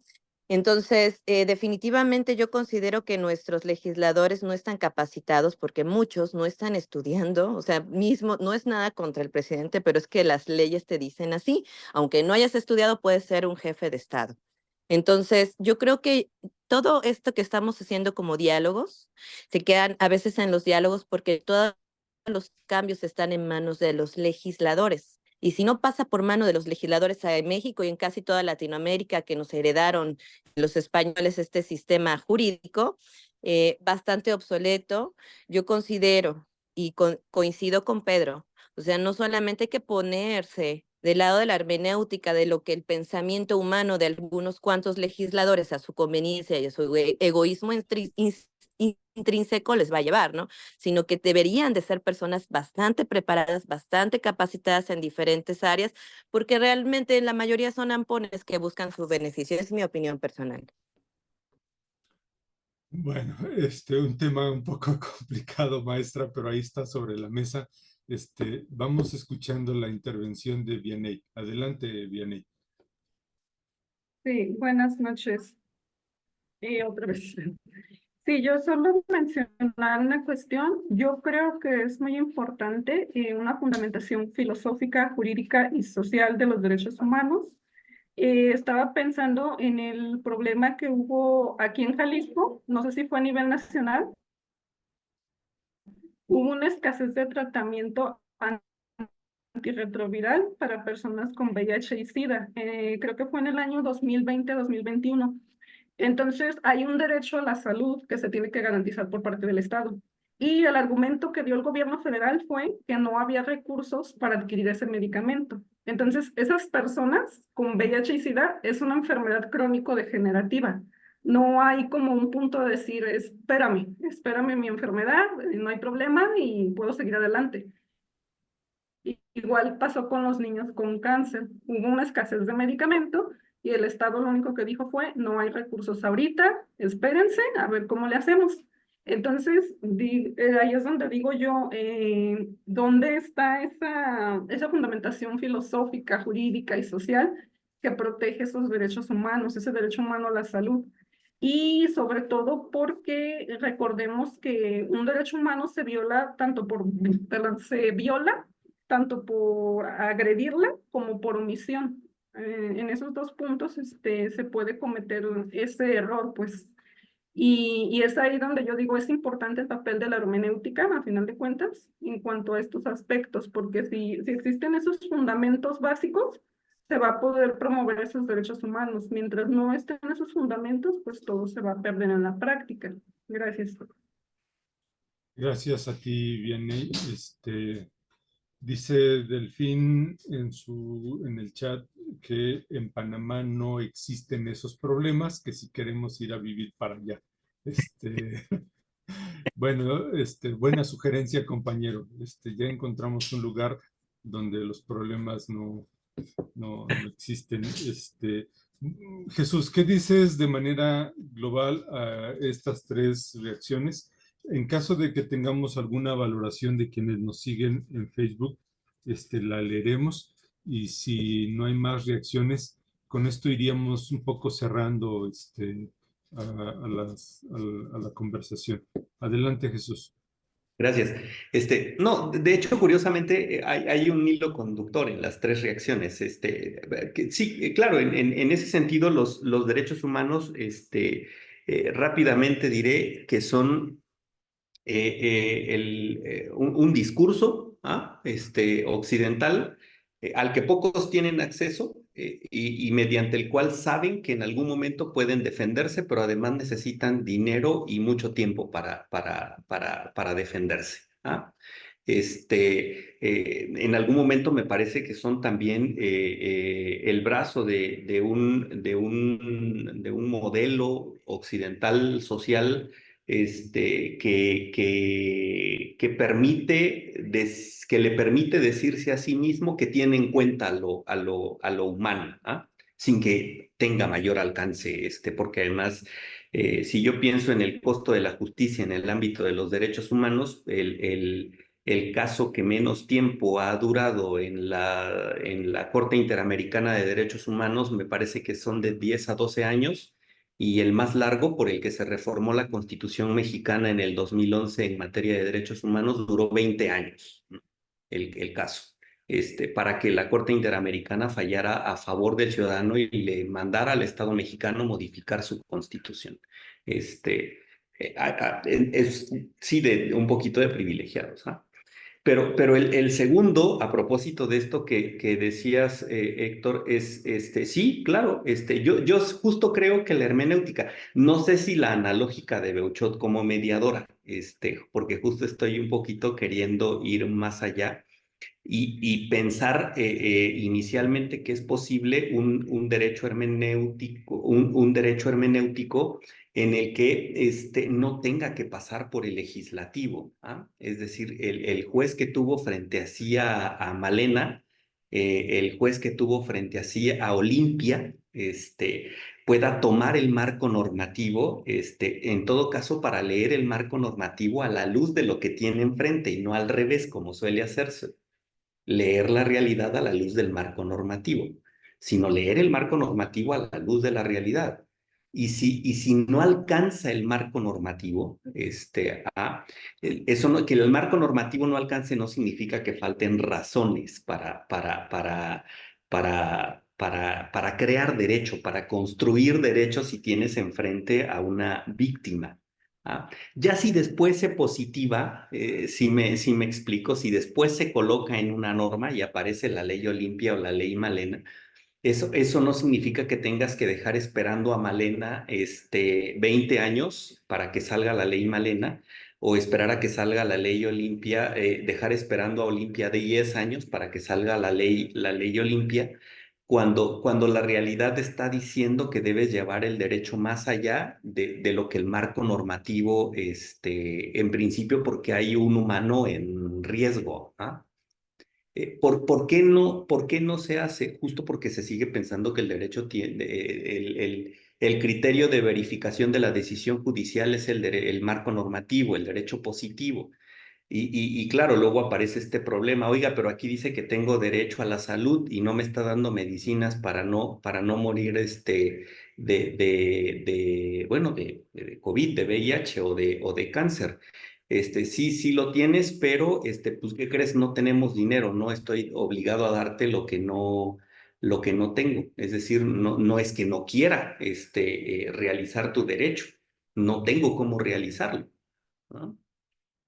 Este, Se acabó. Es decir, incluso no hay otra posibilidad, porque que quede claro que no te lo estoy negando. No tengo manera de realizarlo, no tengo forma de realizarlo, ¿no? Y en ese sentido, vuelvo, no tendría que pasar hay que pensar en la función del juez y hay que pensar en la función del abogado postulante. Es decir, el abogado postulante también puede ofrecer razones, pero hasta el momento las razones del abogado postulante, si coinciden con las razones del juez, entonces pueden crear un binomio ahí que redunde en un beneficio, pero si no coinciden, el juez desde su autoridad puede decir que no, a menos que la ley expresamente se lo mande.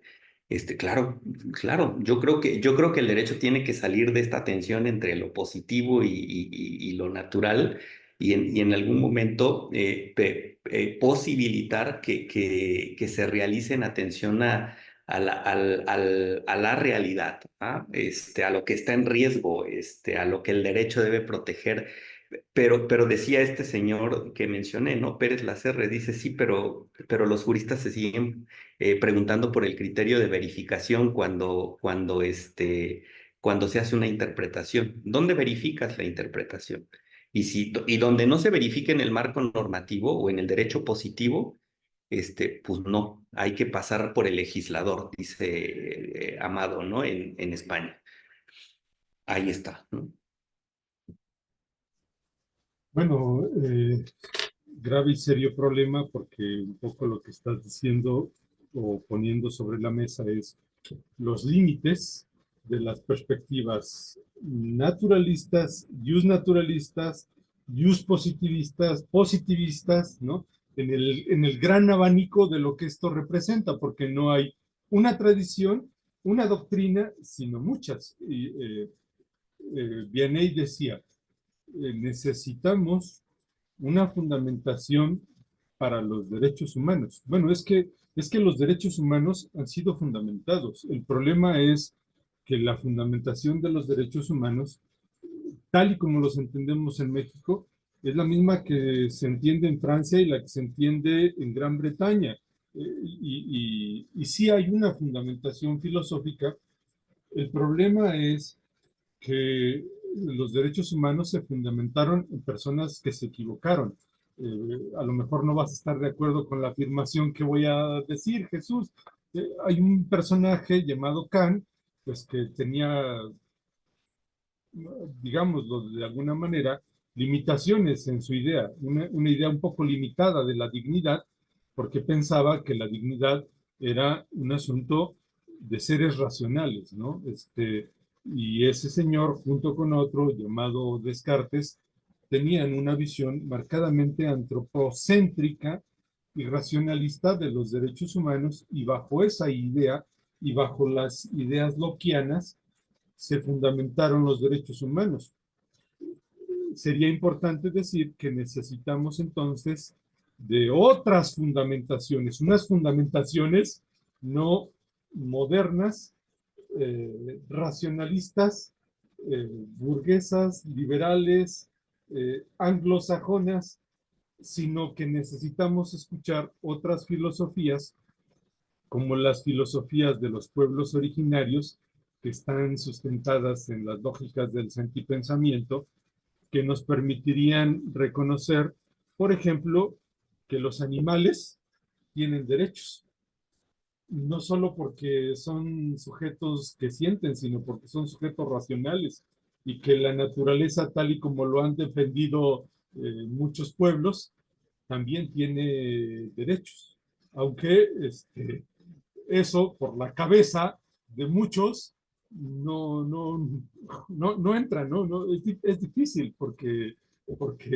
la naturaleza, los animales son cosa inmaterial, no decía Descartes, son máquina, ¿no?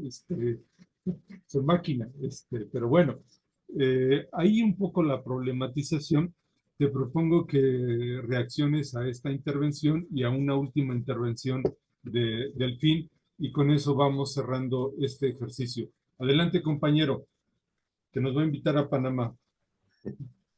No, lo que yo decía era de que yo pensaba que esos problemas que tanto ustedes han comentado, solamente yo los veía acá en Panamá, pero ya me doy cuenta que también en México están. Eh, bueno, yo sé que todos los que estamos en esta sala, en determinado momento hemos leído la República de Platón, ¿cierto? Y como bien sabemos, ahí él con su ideal, su república ideal, él decía de que eh, los que deben de dirigir esa república eran los filósofos, eran personas cultas, llenas de sabiduría para poder que esa república marchara bien. Sin embargo, hablo de mi país, en nuestro cuerpo legislativo, nuestro cuerpo de diputados, eh, creo que ninguno tiene afín nada de filosofía. Hay ciertos que son abogados, tienen ciencias, títulos en ciencias políticas. Sin embargo, muchas de las leyes que ellos han ejecutado a favor, entre comillas, de la población realmente no es así. Les comento algo sobre mi país. El año pasado, nuestro país pasó por una huelga prácticamente de un mes y medio, 2 meses, por una aprobación de un contrato minero que los diputados en menos de 72 horas aprobaron esa ley que daba ese contrato minero miles de millones de dólares, casi 8 billones de dólares a esa empresa. Y esa empresa se iba a encargar de destruir prácticamente la naturaleza que teníamos en cierta área, en una provincia de nuestro país. Si ellos, conociendo la norma, conociendo los derechos que tenían los ciudadanos, conociendo los derechos de los animales, aún así aprobaron eso trajo cierta inconformidad a toda la población se tiró a las calles.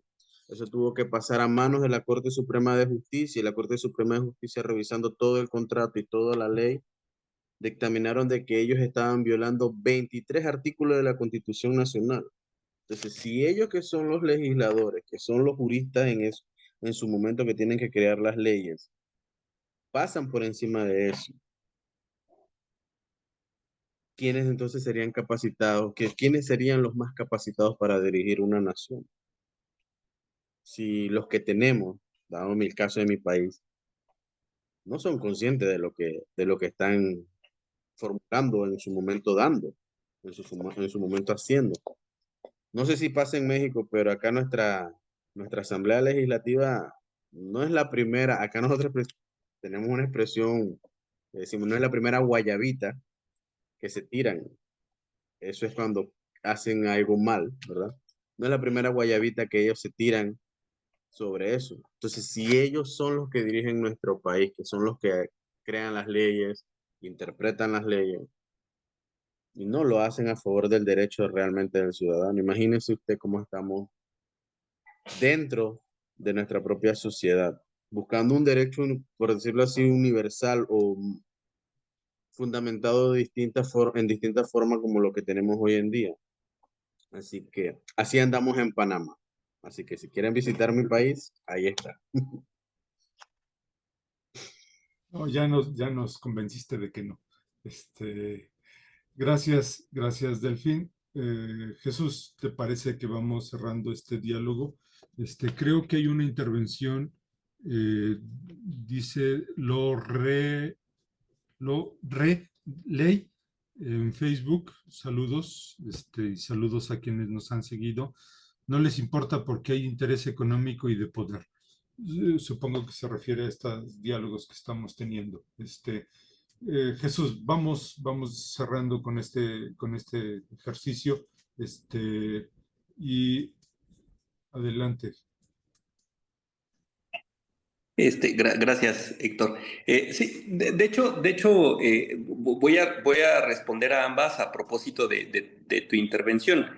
Me dices, no, no es posible. Sí, justo es posible otras racionalidades. Yo he estado en contextos de comunidades al interior del estado en el que la comunidad ni siquiera se plantea por el derecho a la naturaleza, sino tiene inscrito el cariño por la naturaleza y la protección de la naturaleza. Y entonces van y se pelean con el que llega a talar los montes y quieren que el juez comprenda. Y el juez dice, pero es que aquí en mi ley dice que X y Y firmaron un contrato que le permite explotar tal, entonces, ¿cómo le hago porque además, si busco en la ley, no encuentro que tu árbol tiene derecho o que tu armadillo que vive ahí entre tu árbol tiene derecho? No, no está, ¿no? Y entonces la comunidad está queriendo que comprenda que incluso el derecho del entorno natural es anterior o mayor a los humanos mismos que lo habitan, porque aquí hay contextos al interior del Estado en el que este tema de la madre tierra y de la madre naturaleza es una realidad mayor, ¿no? Incluso que el humano y su actividad. Quiere que el juez comprenda, y el juez, y claro, al juez su derecho no le alcanza, sus derechos humanos no le alcanzan, ¿no? Eso no significa que lo que está diciendo la comunidad no sea razonable, y a eso me refiero con la necesidad de un derecho hermenéutico, no de una hermenéutica jurídica que me parece como técnica, rizar el rizo a propósito de una herramienta más para interpretar la ley. No es hermenéutica, ¿no? A juristas se los he dicho, perdón, no es hermenéutica. En el mejor de los casos, la nomenclatura probablemente lo sea, ¿no? A propósito de lo que la palabra interpretar les dice, pero no se trata, pero la hermenéutica no se trata de ello, ¿no? Como decía, me parece que es un modelo gnoseológico eclipsado que en algún momento adquiriría relevancia cuando tienes frente a ti una comprensión de la realidad, interpretación, vaya, distinta a la tuya, pero que está queriendo mostrarte las razones por las que comprende así la realidad y que no tendría por qué quedar invalidada por lo que tú has positivado, ¿ah? O no tendría por qué quedar invalidada por esa racionalidad kantiana, cartesiana, rawlsiana, que autoriza hoy por hoy al discurso sobre derechos humanos o a los derechos, ¿ah? Tendría el juez que poder, sí, pero se le llama activismo judicial y el juez no puede crear leyes, no puede ahora decir que los bosques tienen derechos. Vayan con el legislador para que cree los derechos de los bosques. Bah, ¿sí? Y entonces en lo que van con el legislador a que cree los derechos de los bosques, ya el bosque murió, ¿va? Lo mismo que ya tuvo que pasar Olimpia y tuvo que pasar Malena y tuvieron que pasar muchos otros, Digna Ochoa, valga la pena traer la colación, para que ahora se construyan leyes, ¿no? Irracional, ¿no? El procedimiento o el proceso irracional, desde una perspectiva en la que hay las razones del otro, también, que valga invocar a Levinas, las razones del otro, no están, no son inválidas o no están anuladas por la racionalidad de quien escucha, ¿no? En fin, ¿hace falta? Sí, sí hace falta. O sea, yo coincido contigo y en esa búsqueda estoy. Un derecho que se construya desde otra perspectiva, que no tenga que ver solo con el positivismo, el justnaturalismo o estos derechos humanos nacidos en la Ilustración y que pareciera ser que son los derechos que todos debemos asumir como derechos. No, perdón, mis amigos chatinos consideran que su entorno natural es mucho más importante y mis amigos mijes van a la roca de la que nace el agua a rendir culto cada año antes de que empiecen las lluvias porque es mayor a ellos y porque si no sale agua de ahí, perecen, ¿ah? y no quieren que nadie se meta con ese lugar, ¿no? Y se pelearán con quien vaya a meterse con ese lugar para que se comprenda la beligerancia de muchos oaxaqueños, ¿no? En contra del orden jurídico mexicano, a propósito de protestas y bloqueo, ¿no? Sí, ¿no? ¿Hace falta? Sí, sí hace falta. ¿Es posible? Sí, sí es posible, ¿no? Me queda claro. Y que se lo digan a más de un juez o magistrado que está ahorita defendiendo lo ganado por la tradición para llegar por carrera profesional a la Suprema Corte y mantenerse ahí, sí, sí hace falta. Bueno, entiendo lo que dices y si comprendo, entonces esta idea que nos planteas eh, está cercana a lo que en el terreno de la filosofía llamamos epistemología, ¿no? Es decir, este concepto que estás planteando, derecho hermenéutico, según voy comprendiendo, es un marco teórico, epistemológico y metodológico para una otra comprensión de los derechos humanos, una comprensión que supere estos reduccionismos, estas limitaciones en las que nos hemos aprisionado y que nos han imposibilitado justamente que los humanos, pero no solo los humanos, sino los seres vivos, teniendo derechos, los hagamos válidos. Y en esta mesa de diálogo que hemos tenido el día de hoy, se ha puesto en evidente la relevancia de la filosofía, tú lo estás presentando así, para una construcción otra, una construcción donde se necesita otra filosofía, una filosofía que no sea especulativa, racionalista, que no es exclusiva de los profesionales, que nos permita construir eso. Y se necesitan otras 20 cosas, como por ejemplo las acciones de muchos de los que estamos aquí, que somos educadores, para enseñar otro derecho.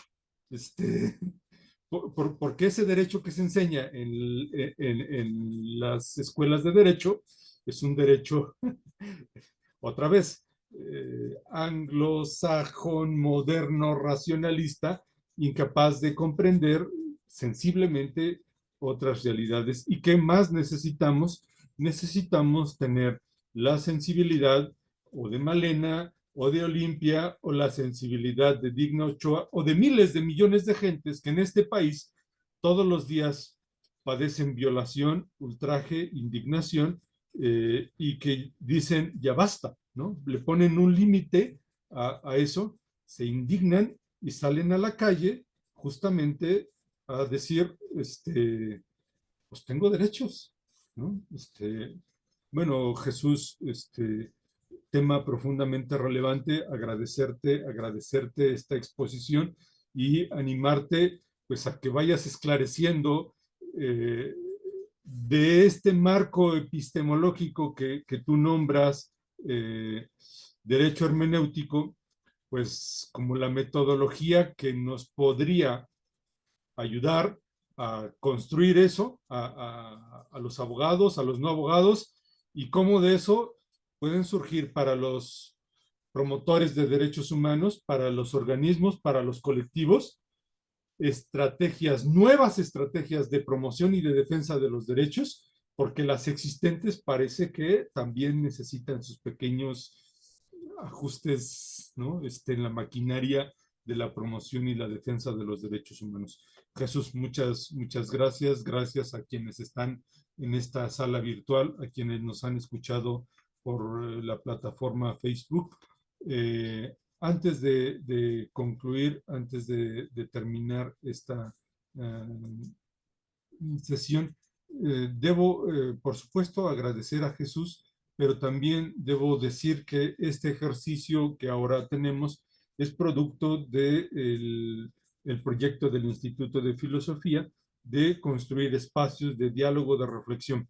Uno de esos muchos espacios, lo presento, es el curso que iniciamos el día de mañana, un curso totalmente gratuito como determinación del Instituto de promover la filosofía, Introducción a la filosofía náhuatl desde sus poetas.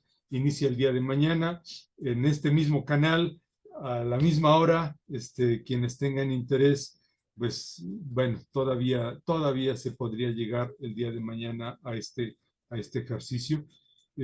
Agradecerles, Jesús, a nombre de las autoridades del instituto, del maestro Jesús Montes, del decano Benjamín Rivera y el propio.